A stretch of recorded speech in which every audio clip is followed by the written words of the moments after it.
O Vila é o lugar onde cada aluno se conecta com seu potencial, cultivando uma mentalidade global que inspira ações locais, formando jovens que compreendem seu papel no mundo e na sua própria comunidade. Com uma atmosfera única que une cultura internacional, excelência acadêmica e inteligência socioemocional, oferecemos as ferramentas para que cada estudante trilhe uma jornada feliz e autêntica. Vila Global Education. Educamos gerações para que vivam a vida com propósito. Olá, família Vila. Eu sou Selma Brito, diretora pedagógica do grupo, e estamos aqui em mais um encontro temático. O encontro temático ele tem um objetivo de constituir essa comunidade educadora. Somos todos educadores e temos essa responsabilidade de educar e trazemos aqui sempre temas que nos ajudam, tanto na perspectiva, né, da educação escolar, como na perspectiva da educação da família. E juntos nós vamos desenvolvendo esse cidadão forte e feliz, capaz de transformar a sua vida e o seu entorno, né? Bom, e aí hoje nós estamos aqui para discutir um tema que foi uma questão há 2 meses atrás, que foram os pais que foram impedidos e proibidos de participar dos campeonatos do Sub-12 e Sub-11 da Federação Paulista de Futebol, justamente pelo mau comportamento dos pais. E isso nos inquietou toda a comunidade, não só nacional como internacional. O que é mesmo que os pais estão fazendo nos estádios e nas apresentações dos filhos, principalmente na área esportiva, que compromete tanto a presença deles. E, enquanto escola, né, nós olhamos para as nossas atividades e para esse movimento de família e perguntamos assim, né, poxa, os pais estão tendo esse tipo de comportamento, não estão tendo? A gente está vendo a participação, principalmente paterna, mais forte na escola, não está?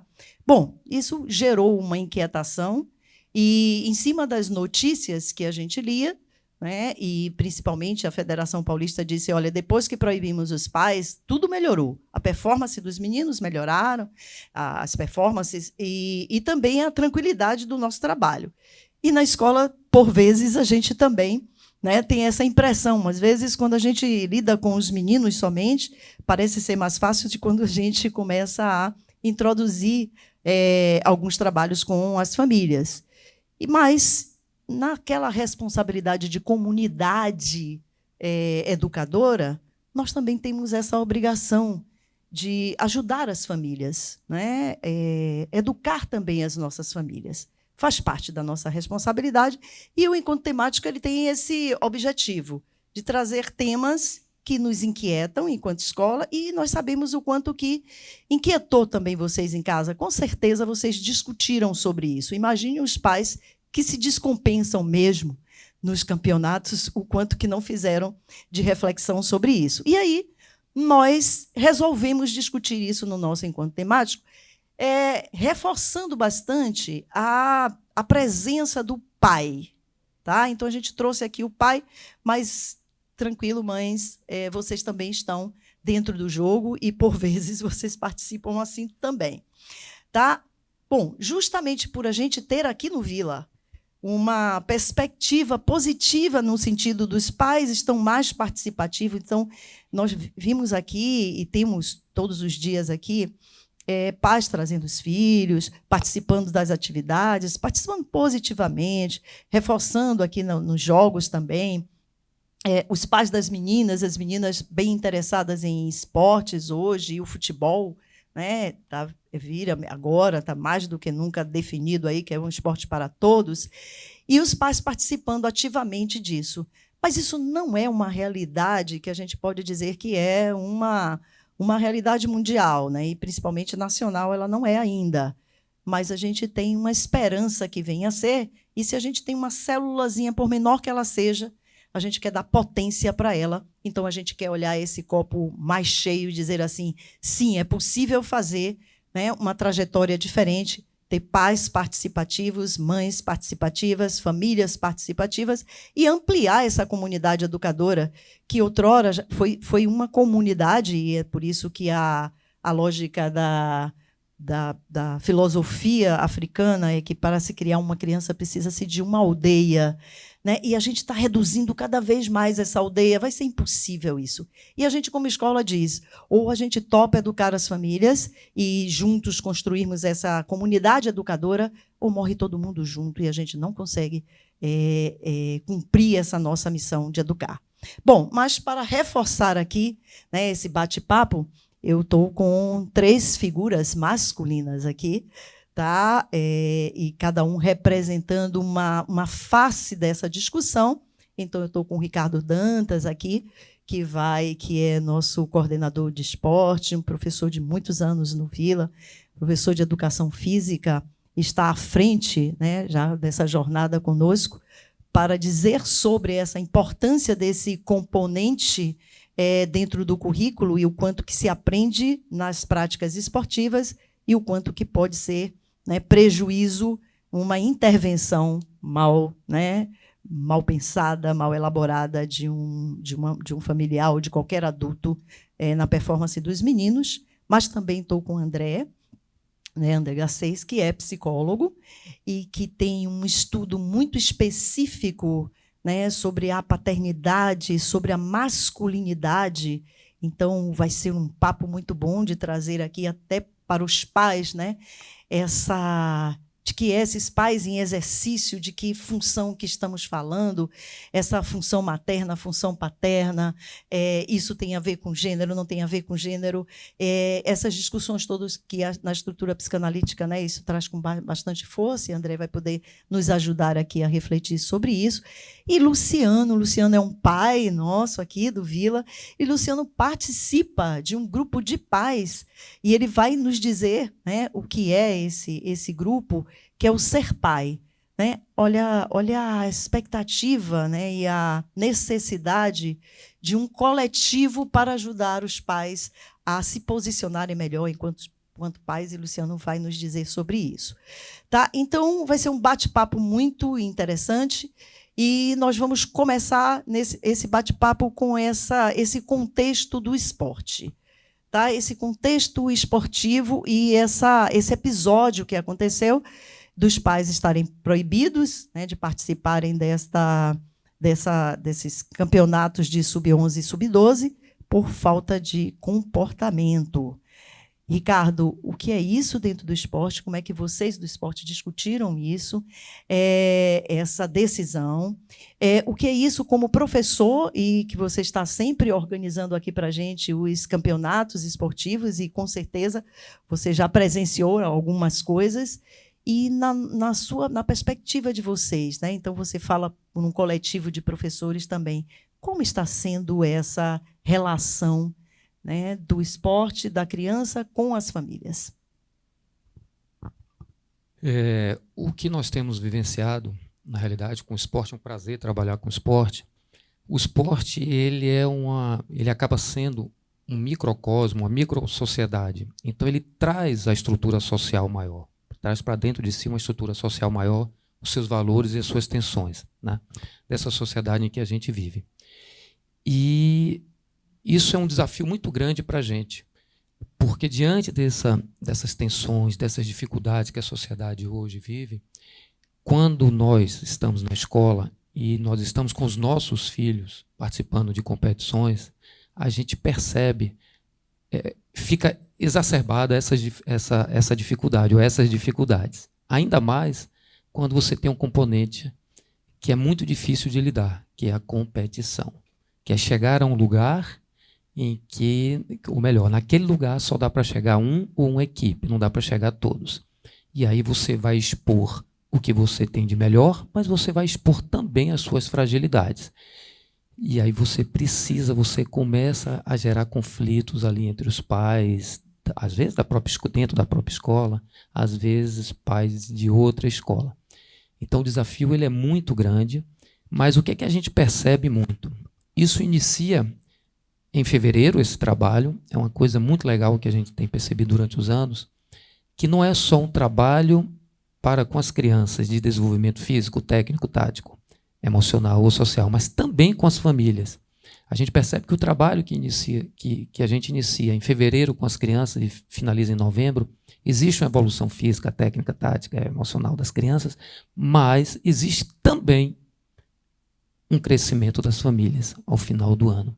São diversas situações que nós temos vivenciado, que as famílias são expostas e têm a oportunidade de vivenciar durante essas competições, seja de vôlei, de ginástica rítmica, de natação, de futsal, do que quer que seja, e os problemas vão acontecendo, essa estrutura social maior, ela vem para dentro do esporte, os problemas acontecem de relacionamento, problemas de emoção, problema de desempenho do seu filho, e os problemas acontecem, os conflitos acontecem com pais entre pais, pais entre os seus filhos, com seus filhos, filhos com filhos, pais com a escola, e quando você consegue conduzir isso de uma forma tranquila e sabendo o que está fazendo, aonde você quer chegar, você percebe que no final do ano, em novembro, existe um crescimento dos meninos, que é nítido, mas também das famílias. E, obviamente, também dos professores que estão ali envolvidos.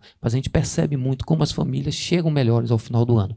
Desde quando a escola, como um local de crescimento, desenvolvimento e amadurecimento do ser humano, consiga entender o seu papel e saiba o que quer. E a gente percebe esse desenvolvimento das famílias. É muito gratificante. Durante o percurso, você pensa, às vezes, até em parar, em tomar outro rumo, principalmente quando são os alunos mais novos, entre 7, 8, 9 anos. As coisas são mais difíceis, porque existe uma presença maior das famílias. Os alunos mais velhos, de 13, 14, 15, menos. Mas os alunos mais novos, a dificuldade é muito grande, porque existe uma participação muito ativa dos pais. E quando os pais estão, a tensão aumenta. A tensão aumenta e a gente precisa saber conduzir esse processo. E isso tem que ser com parceria mesmo, parceria viva, senão não anda. Obrigada, Ricardo. A gente vê isso e na fala de Ricardo fica bastante claro, olha, isso é mais forte na educação infantil, EFAI, quer dizer, os meninos no EFAI, né, que começam a participar desses campeonatos, porque as famílias estão mais presentes. Nos outros maiores, como a família não está tão presente, o problema é menor. Então, de fato, né, vale aqui a gente reforçar o quão importante é a gente, enquanto escola e família, a gente discutir sobre isso e a gente entender essa dor desta família, este pai, esta mãe, essa família nuclear, que em algumas horas aqui antes, a gente discutindo, a gente dizendo, né, eu como avó, e vocês sabem que, bom, esse lugar de avó eu vou continuar sendo, né? Daqui a pouco eu sou bisavó, né? Daqui a alguns anos. Mas o quanto que a gente está vendo dentro da família, o que era fácil criar um filho, porque tinha os avós que ajudavam, os tios que ajudavam, os vizinhos que ajudavam, era muita gente ajudando. E a gente deixava as pessoas ajudarem. Agora a gente percebe, eu como vó, percebo a dificuldade que tem, né, os filhos, os sobrinhos, de deixar as pessoas ajudarem na criação dos filhos. Parece que as famílias tomaram para si essa responsabilidade, e essa responsabilidade é só minha. Isso pesa muito. Né? Às vezes a gente quer ajudar, a gente fica até com medo de interferir em alguma coisa, tamanha é a convicção de que eu estou fazendo o que é certo fazer. Bom, e aí eu estou fazendo o que é certo fazer num momento social como esse, que a gente não sabe mesmo o que é certo fazer, né? Então, socialmente, nós estamos tentando reeditar a nossa função enquanto espécie. Nós nunca tivemos numa situação de sermos tantos, isso a gente fala sempre, né? A gestão da espécie está sob júdice. A gente está criando outras formas de gerir enquanto espécie. Então, a gente não tem muitas certezas. E por que as famílias têm tanta certeza assim que estão no caminho certo? E aí a gente vai ouvir um pouco, né, de André dizendo assim para a gente essas funções, né, que a família ela é constituída de pessoas e pessoas que têm funções, e essas funções são necessárias na construção da psique humana. E essas funções maternas, paternas, e a escola, e a função educadora, como é que você vê hoje, né, nesse contexto, o que acontece, como a psicologia poderia nos ajudar a entender esse contexto de que pais são solicitados a fazer o seu exercício emocional na hora que alguma coisa sai errada na performance dos filhos? A gente tem muitos fatores que podem apontar por que os pais precisam ser afastados dos jogos que os seus filhos estão jogando, né, por indisciplina desses pais. E um dos maiores fatores talvez seja a educação que a gente está dando hoje para os nossos filhos, que é uma educação que se aproxima mais da polaridade, da permissividade. Então, a gente tem duas polaridades, que é a permissividade e o autoritarismo. Em geral, viemos de uma educação autoritária, e daí que está essa família nuclear hoje se isolando, né? Rejeitando talvez os avós, né? A influência dos avós, muito feridos, né? Nós somos pais hoje muito feridos por esse autoritarismo, né? Então, eu brinco que somos autoritários em desconstrução, né? Aqueles que estão buscando uma educação mais respeitosa. Então, esse é um dos principais motivos que talvez explique essa família nuclear isolada. Ela quer fazer de uma forma melhor do que ela recebeu, né? E hoje ela tem um conhecimento que nunca existiu na educação. E é um conhecimento novo, é um conhecimento que os avós, né, não tinham alguma parte desse conhecimento. Existe conhecimento da experiência, existe conhecimento científico. Então, esse conhecimento científico ele é novo. Então, isso ajuda a explicar um pouco essa família nuclear isolada, né? Agora, o que explica esses pais, né, sendo afastados está muito relacionado a essa educação mais permissiva. O que é essa educação permissiva? A gente, fugindo do autoritarismo, a gente deixou que os nossos filhos... a gente não permite que os nossos filhos se frustrem. E a gente acredita que essa frustração ela vai trazer traumas. Então, o que a gente fez? A gente olhou para trás, jogou o autoritarismo fora junto com a autoridade. E a autoridade ela é extremamente necessária para a formação emocional de toda criança. Então, quando a gente joga fora o autoritarismo junto com a autoridade, a gente traz um prejuízo, que são crianças que não estão preparadas para esse mundo, para o mundo real. Elas estão sendo preparadas para um mundo que não existe.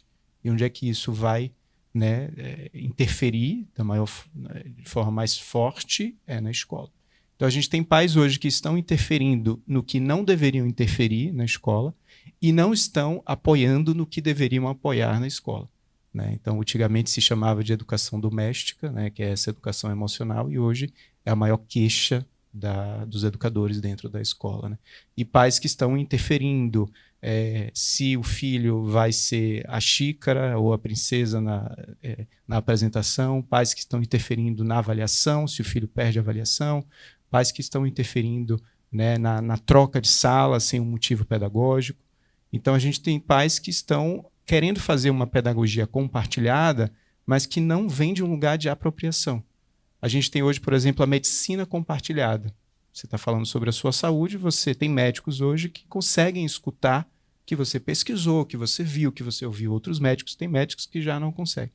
E essa medicina compartilhada ela pode ser muito favorável, porque a saúde ela é muito individualizada. Mas quando a gente leva isso para o âmbito da comunidade escolar, a gente precisa trazer um contexto maior, que é o contexto da crise da autoridade.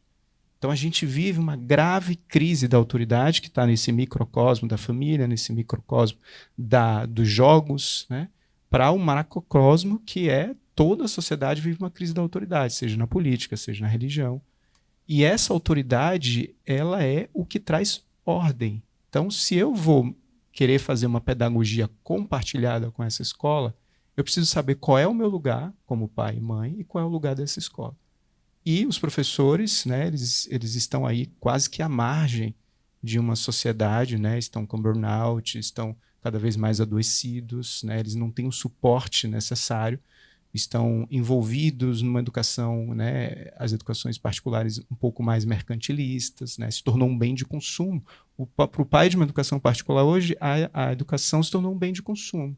e não um bem de aprendizagem, não uma experiência de aprendizagem, né? Então, ele vai cobrar como um cliente e não como alguém ali que está à parte. O que deveria acontecer é, meu filho está com essa dificuldade em casa. Como a escola pode me ajudar com essa dificuldade que eu estou em casa? E a escola também trazer, o seu filho está trazendo essa dificuldade aqui, a gente está fazendo essas estratégias e a gente não está conseguindo. Como vocês podem ajudar a gente aqui com o filho de vocês? Então, esse encontro, ele se tornou um verdadeiro desencontro. E é como filhos de pais separados. A família de um lado, a escola de outro.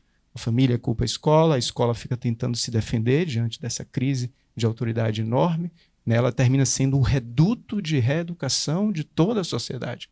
É muito peso em cima da comunidade escolar.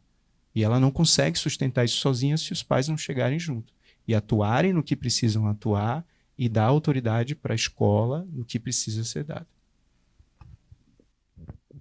Muito bem, André.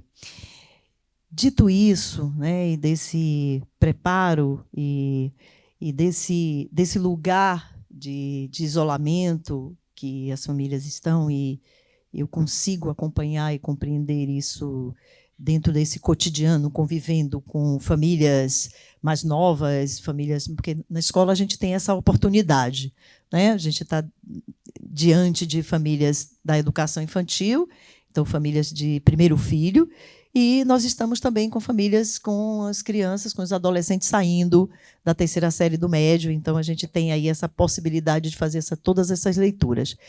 E estamos vendo também o movimento das famílias de buscando apoio, buscando ajuda.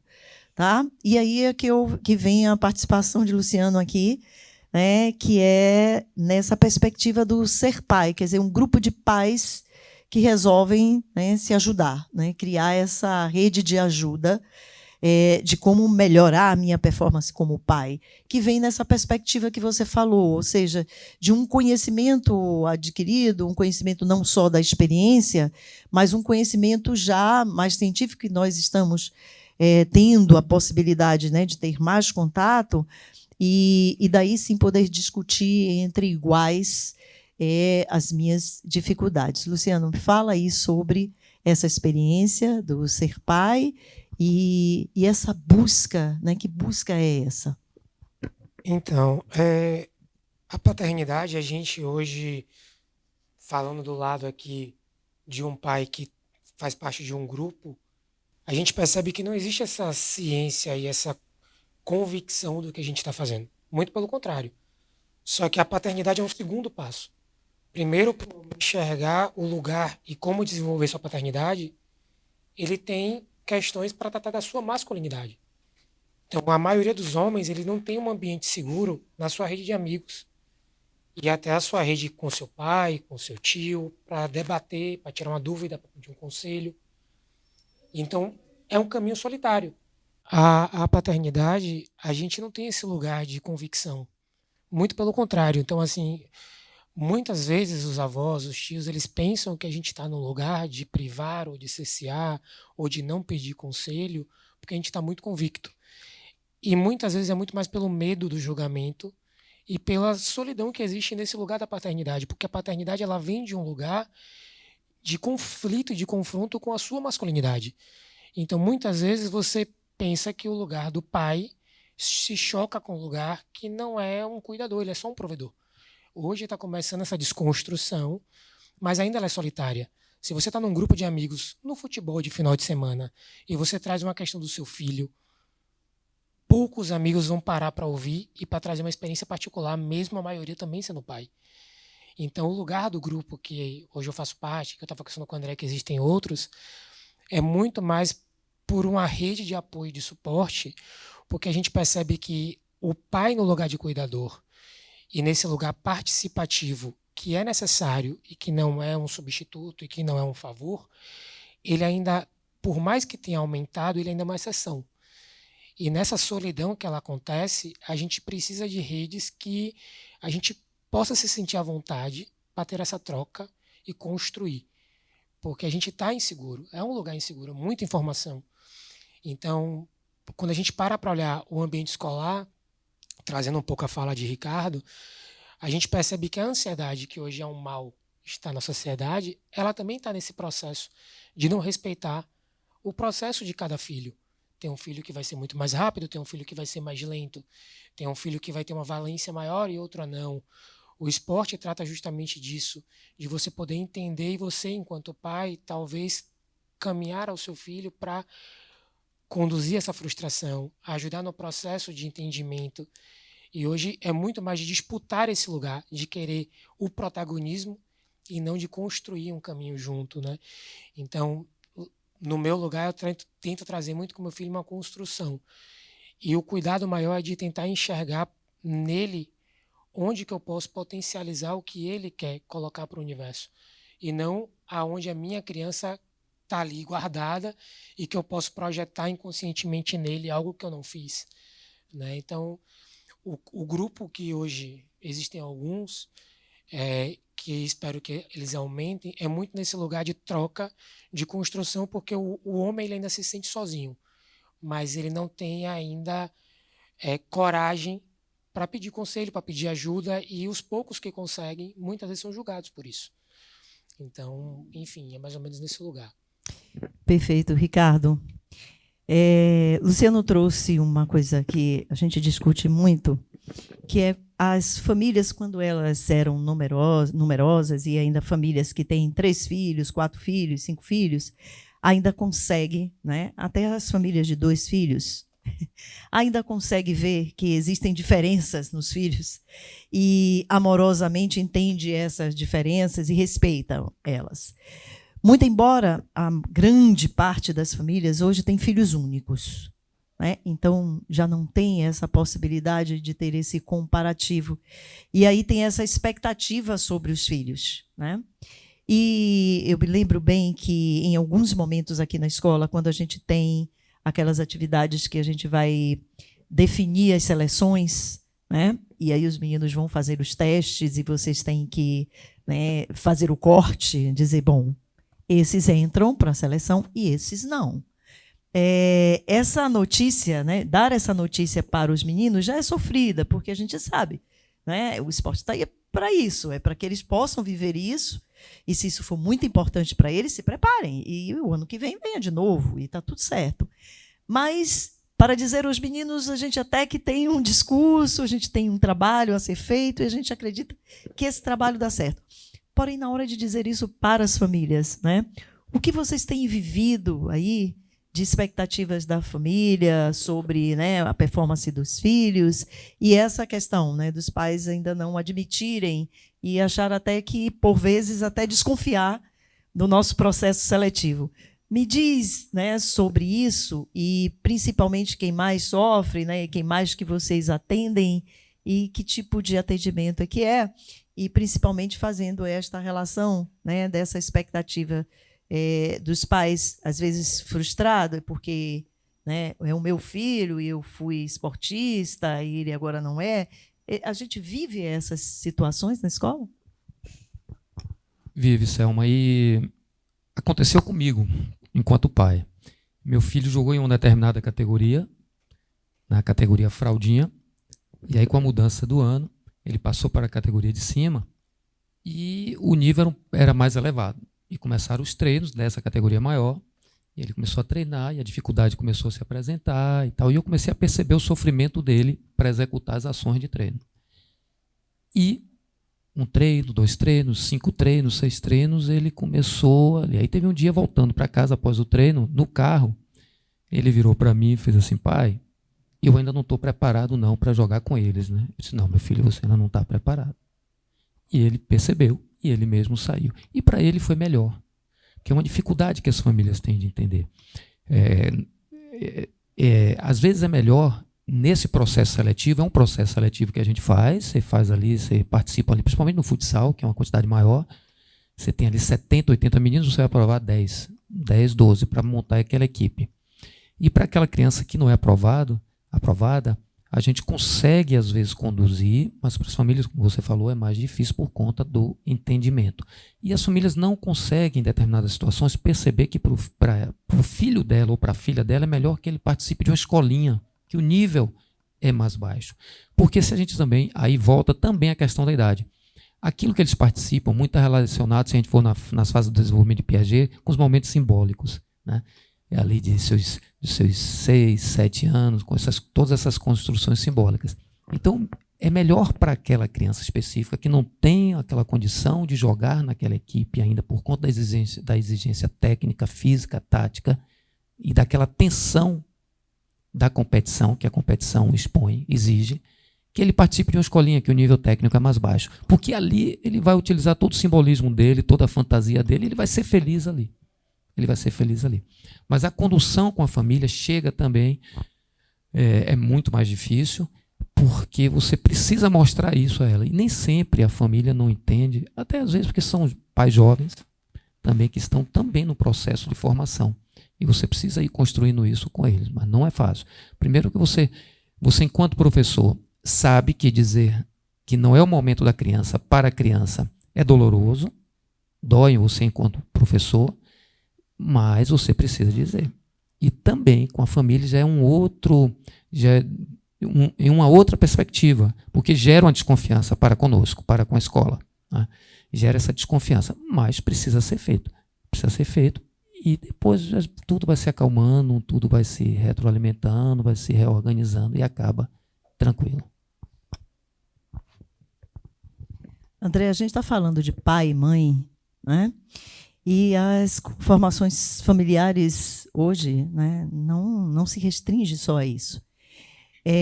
Então, quando a gente vai para as funções, talvez fique, né, amplia-se muito mais.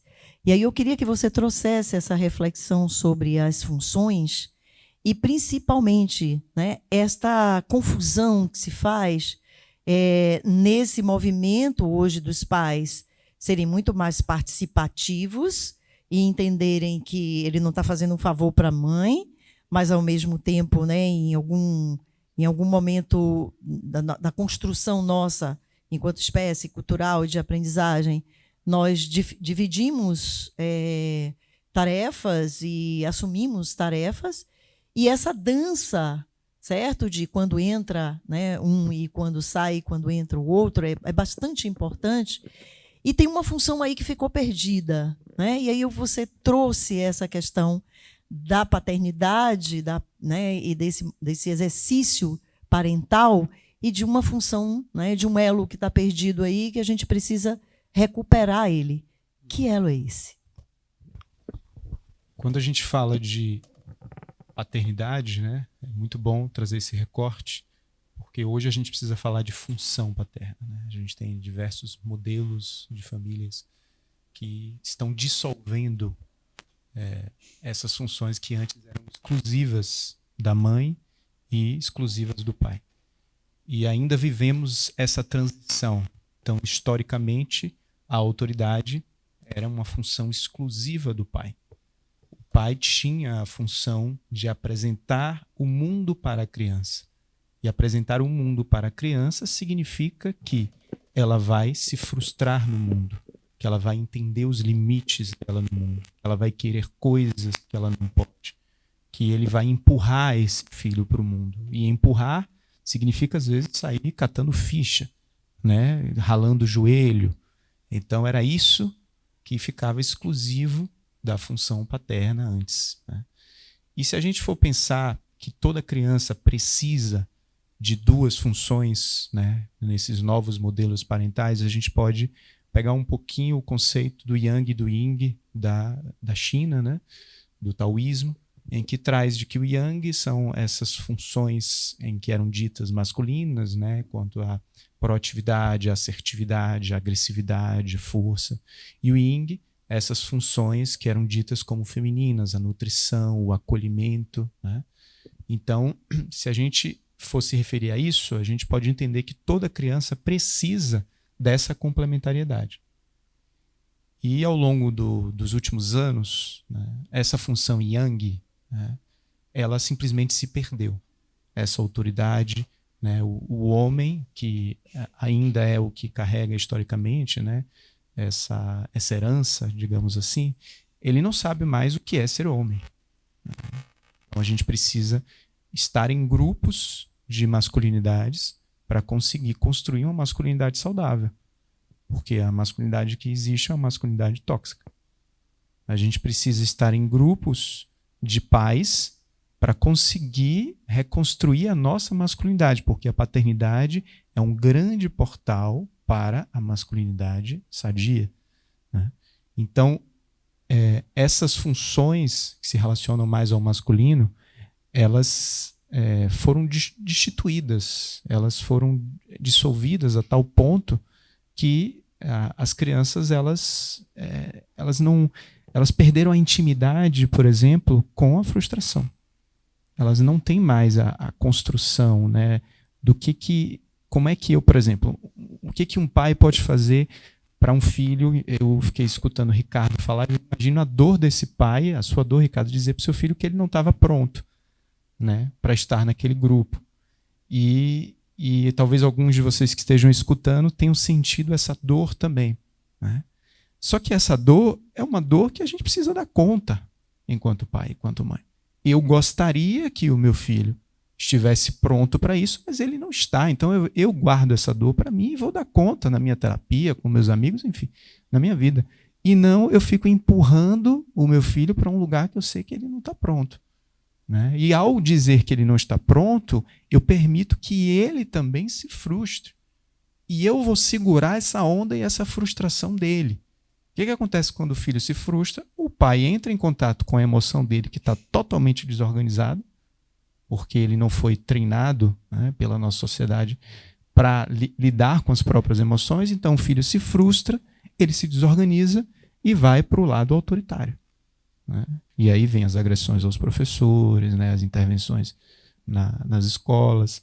Então o pai, qual é o caminho? Ele precisa se reconstruir um caminho de autorregulação emocional.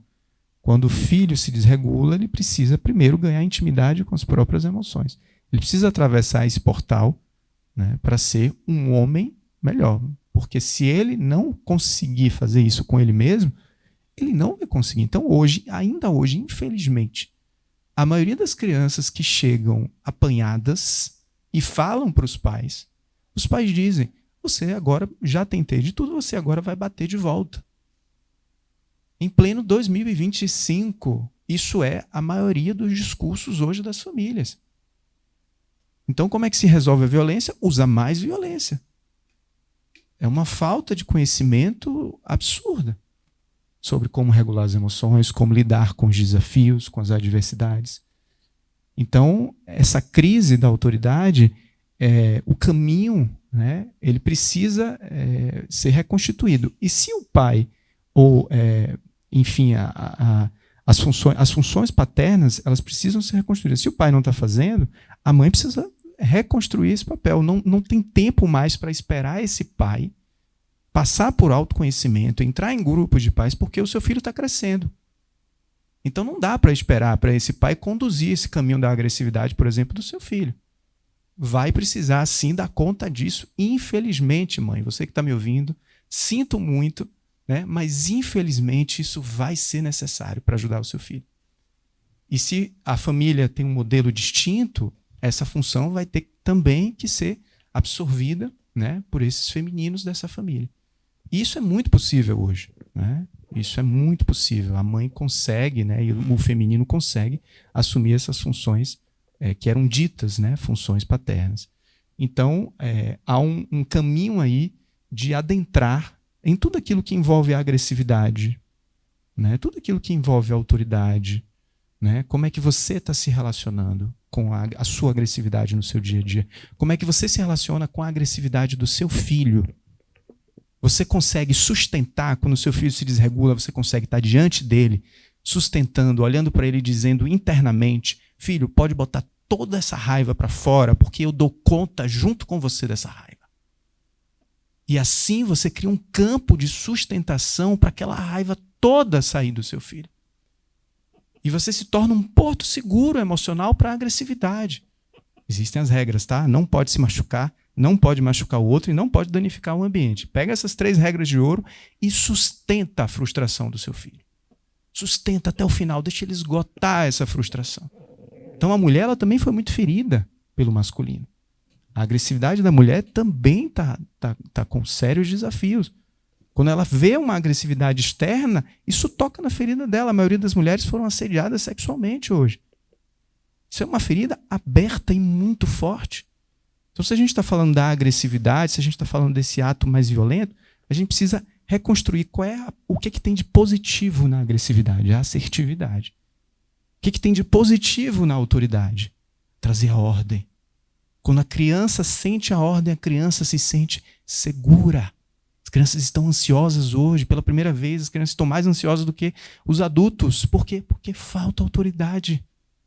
E não é autoritarismo. A gente não acertou ainda. Está todo mundo perdido ainda.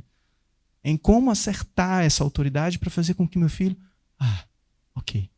Eu vou simplesmente me entregar a essa guiança, a essa autoridade externa. Muito bem. Bom, tem um conteúdo vasto aí. Enquanto família, eu estou aqui escutando como escola e fazendo minhas interpretações, enquanto família também, sentada nesse lugar de mãe, de avó, de tudo, ouvindo tudo isso, dizendo, poxa, quantos desafios tem pela frente, e cada vez mais fortalecida essa ideia de que é uma aldeia, né, gente? Olha bem aqui, a gente está 4 pessoas discutindo, né, e colocando as suas perspectivas e seus saberes, e olha quanta coisa ainda, né, se a gente pudesse, ainda ia puxando aqui para discutir sobre esta questão.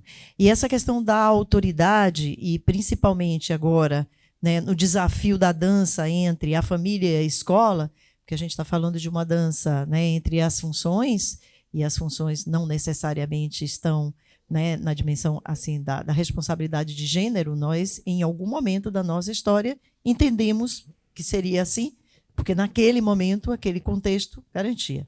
Agora a gente pensa outra coisa totalmente diferente, mas as funções ainda se mantêm, e tanto o feminino como o masculino pode se reinventar, se desenvolver, se reestruturar para assumir essas funções, e é dentro dessa dança mesmo, é um movimento mesmo quando um entra, o outro sai, um apoia o outro, um descansa. Às vezes, quando a gente está diante de uma situação, de um contexto, né, familiar ali, em que o menino está desequilibrando, pai e mãe ali sustentando com a paciência até a hora que um olha para o outro e dizendo, não deu para mim. Então sai, deixa comigo, né? E depois, quando vê que demora muito, ela chega dizendo, agora dá um tempinho, mas vamos segurar aqui até... Então a gente vê isso na escola, a gente vê em casa, esses exercícios sendo feitos.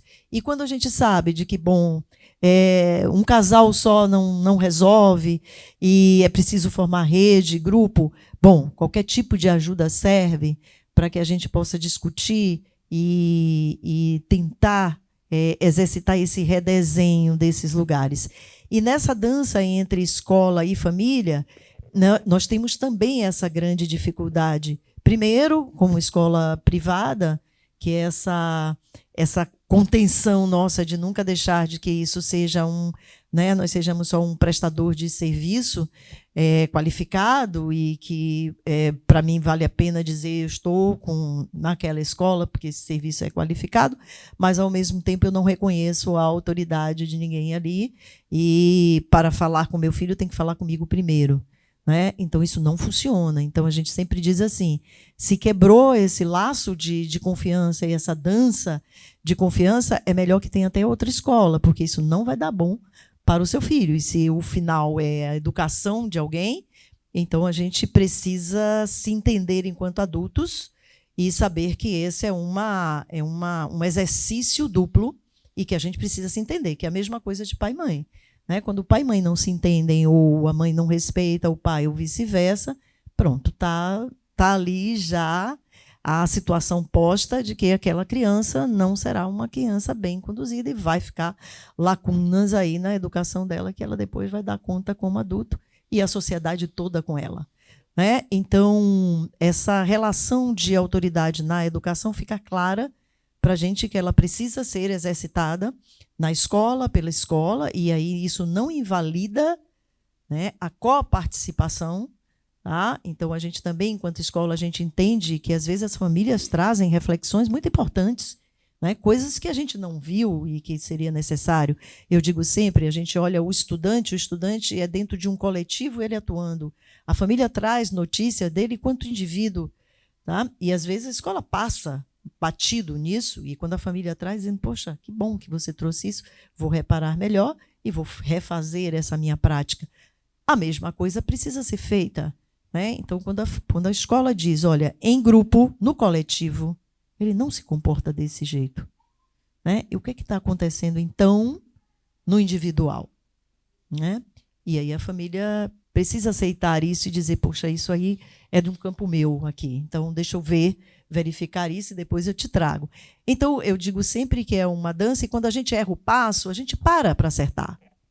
Para acertar, né? Para acertar, conversa, repactua e volta a caminhar, não é? Então, essa é a nossa necessidade, e aí a gente percebe bem que dentro do currículo escolar existem alguns componentes que falam mais fortemente em relação a isso, e a educação física sempre foi um dos componentes que a gente usa muito em conselho de classe, porque é onde os meninos se apresentam na sua, né, na sua plenitude, e principalmente do lado emocional, porque é onde ele é desafiado, é onde os limites estão ali postos, e as frustrações também, eu não dou conta disso, isso fica mais claro, né, o corpo fala primeiro, e aí é um espaço enorme de trabalho com esse componente, e principalmente na parte esportiva, e quando a família também vem e tem uma participação maior, porque eles vêm assistir.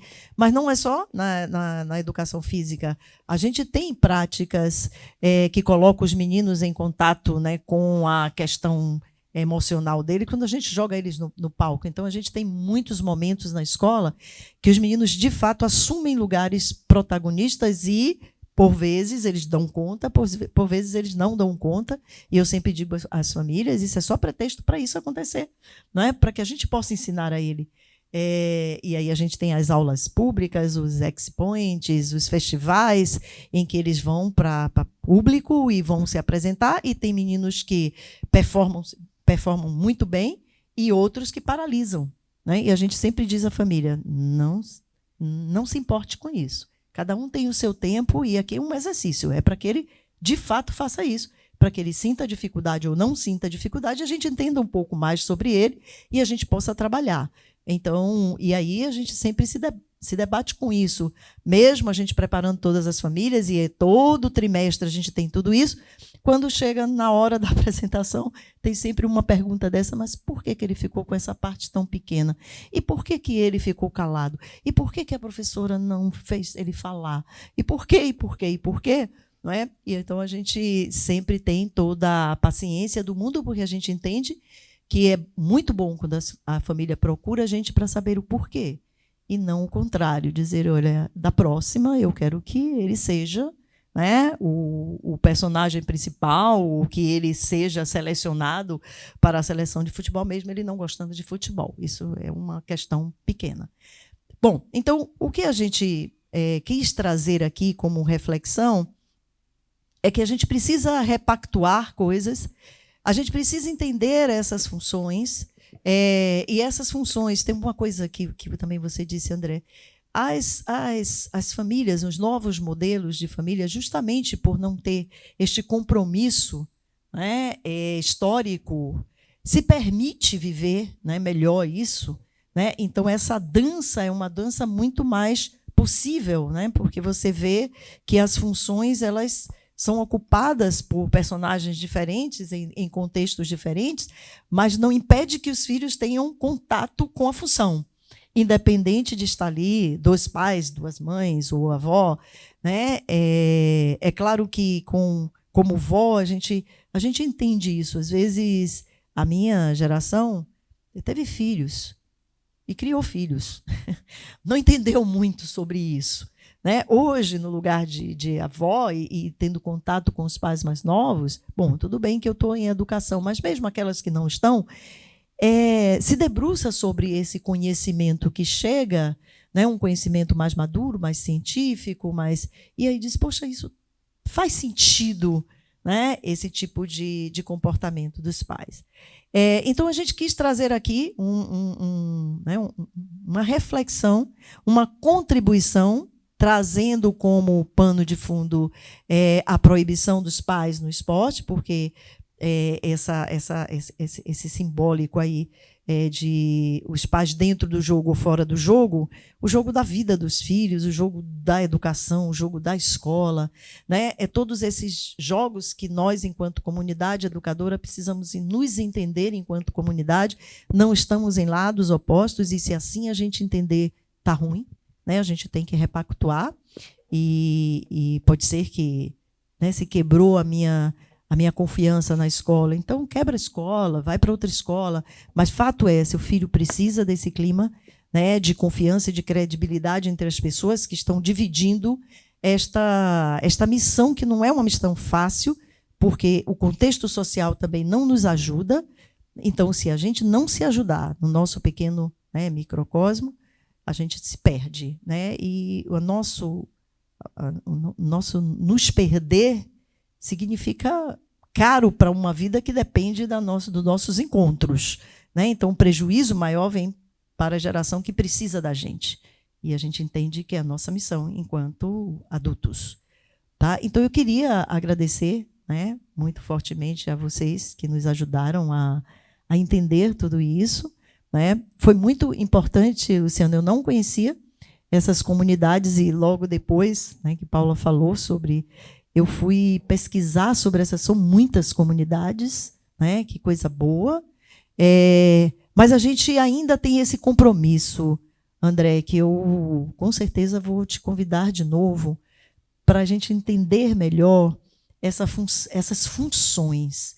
Essas funções, elas fora desse território de gênero, tá? Porque aí a gente entende melhor essa dança de escola, né? Que a escola tem essas funções bem definidas também, a função do cuidar, e a gente vê que na educação infantil as famílias buscam muito isso, porque ainda são pequenos, então o cuidar está muito forte, mas assim que eles passam do limite da infância, da primeira infância, e que eles vão para o fundamental inicial, que é lá com 6 ou 7 anos, que aí sim a autoridade está, né, bem marcada, eles já fizeram todos aqueles ensaios de birras, e agora se posicione, e aí precisa de assegurar tudo isso.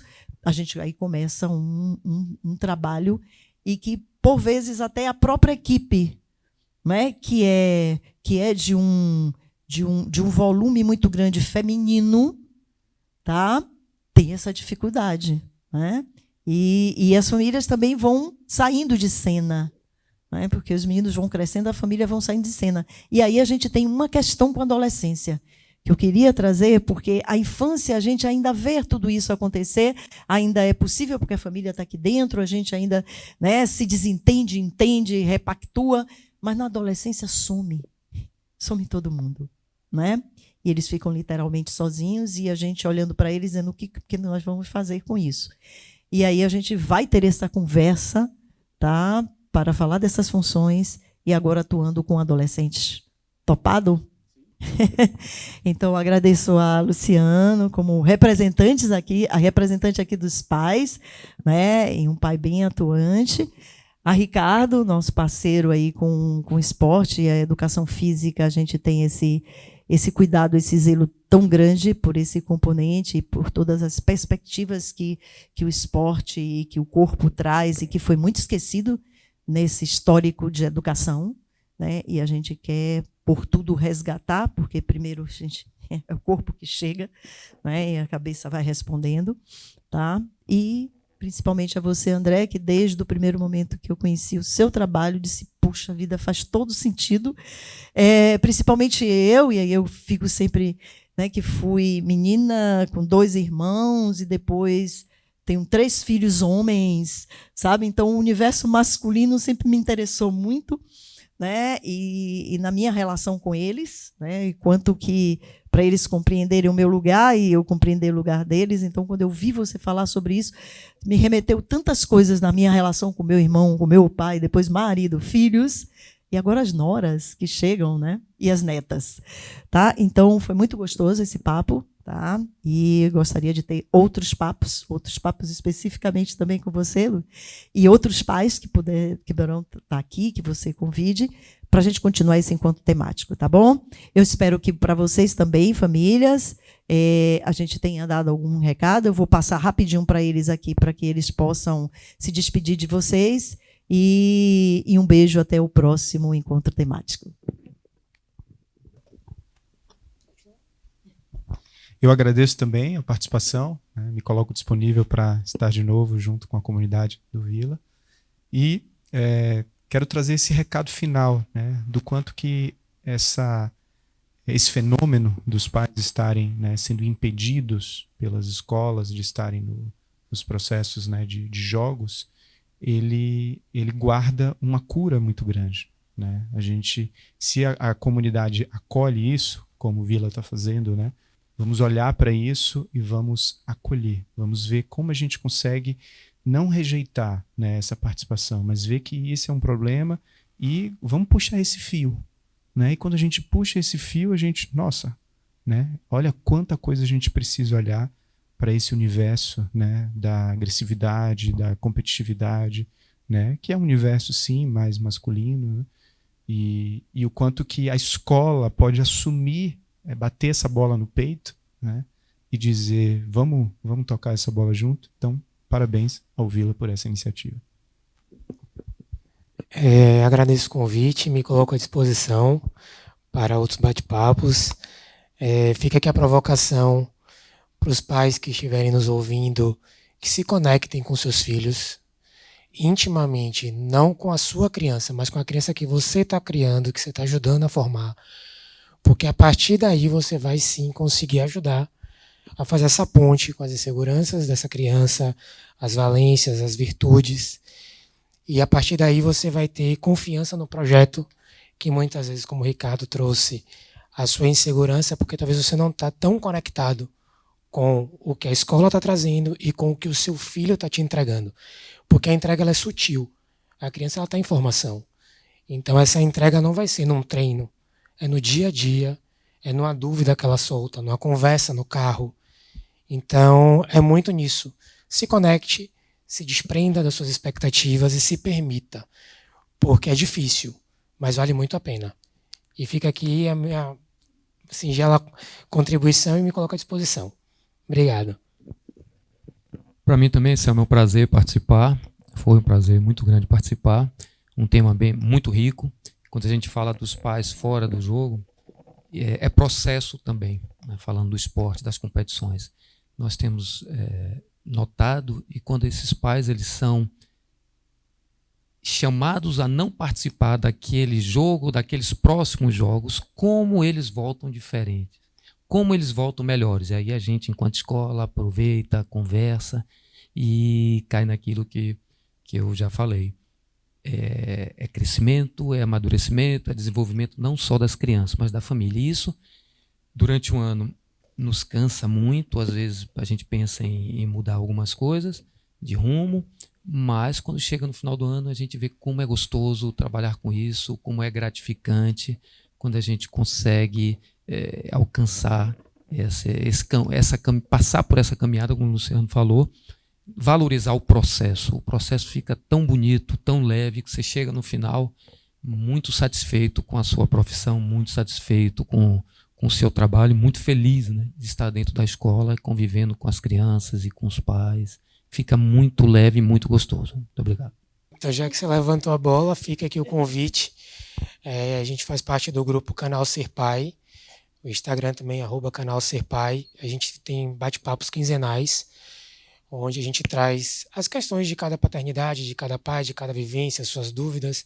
É um ambiente seguro, sem julgamento, onde tem uma troca bacana, enriquecedora, onde cada um não está ali para ensinar, nem para trazer uma regra, uma conduta, mas trazer a sua vivência, trazer a sua experiência e como que aquilo se teve.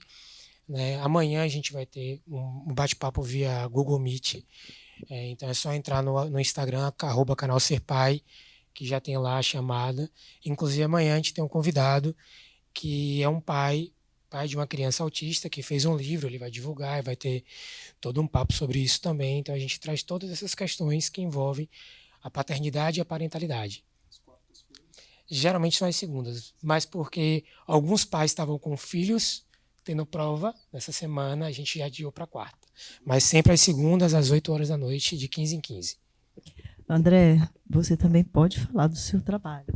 Sim, obrigado. Então, quem quiser me seguir, vai lá no @AndréGarcês, com 2 E's, certo? E eu faço um trabalho de orientação educacional e atendimento clínico. Então, eu chamo de psicoeducação, que é uma integração entre a orientação educacional e esse trabalho de terapia, né? Porque não adianta só a gente saber estudar a paternidade ou a maternidade que a gente quer, se na hora H, quando a gente está diante dos nossos filhos, o que salta para eles é a educação que a gente recebeu. Então, a gente precisa de um trabalho terapêutico para cuidar das nossas feridas, junto com um trabalho de conhecimento e de orientação educacional. Obrigado. Então, até 2026 com os nossos encontros temáticos.